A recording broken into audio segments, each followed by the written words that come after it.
কিভাবে দেশকে বিভক্ত করেছি আমাদের ইচ্ছা মতো।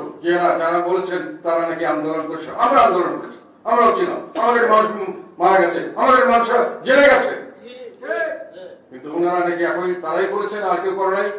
ওনারা যাকে বলবেন ফেসিবাদের বিরুদ্ধে তারাই ফেসিবাদের বিরুদ্ধে, আর যাদের বলবেন ফেসিবাদের দোষর ফেসিবাদ তারাই ফেসিবাদ এবং ফেসিবাদের দোষর করে ওনারা নিজের ইচ্ছায় দেশকে ভাগ করেছেন এবং দেশের মধ্যে ঘৃণা।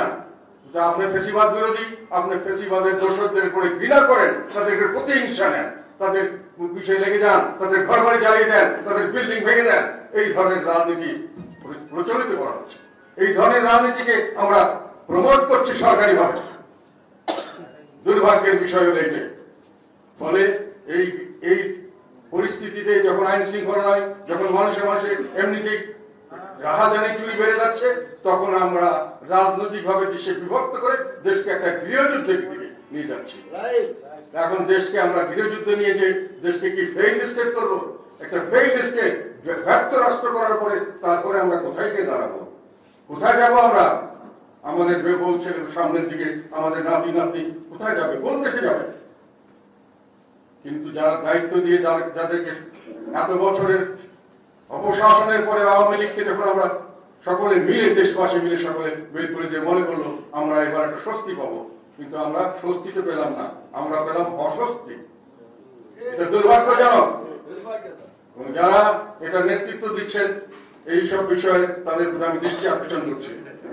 মানুষের ধৈর্যের বাঁধ ভেঙে যাচ্ছে, মানুষ আন্দোলন করতে শিখেছে, কাজে একবার যখন আন্দোলন করেছে সামনে আবার আন্দোলন করতে মানুষের পিছু হবে না।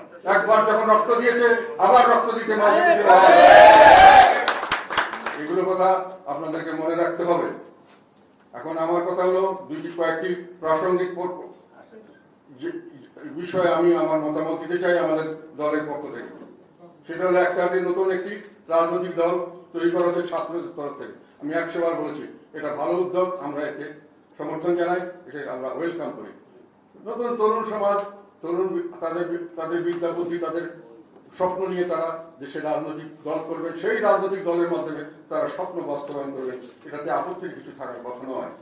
কিন্তু কথা হলো সরকারি পৃষ্ঠপোষকতা হচ্ছে, সরকারি তহবিল খরচ করে হচ্ছে, সরকারি প্রশাসনিক শক্তি খরচ করে, কর্তৃত্ব খরচ করে হচ্ছে।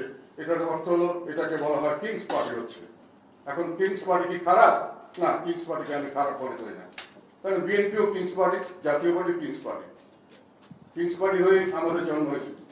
প্রশ্নটা হয়েছে যে 90-এর পর থেকে মানুষের মধ্যে একটা ধারণা হয়েছে যে কিংস পার্টিরা তার মাধ্যমে যদি নির্বাচনের সময় কিংস পার্টি থাকে এবং তার একটা পার্টি থাকে এবং সেই যদি নির্বাচন পরিচালনা করে তাহলে নির্বাচন তার সঠিক হয় না।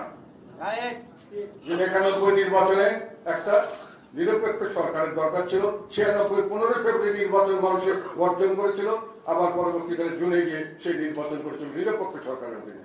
কাজে কিংস পার্টি হলে যারা এখন কিংস আছেন তাদেরকে হয়তো কিংসের জায়গা ছেড়ে দিয়ে নতুন একটা কিছু করতে হবে, কারণ নিরপেক্ষতার প্রশ্ন সাপেক্ষ হয়ে যাওয়ার সম্ভাবনা দেখা দিয়েছে। কাজে এই জিনিসটি আমি মনে করি সবাইকে মাথায় নিতে হবে।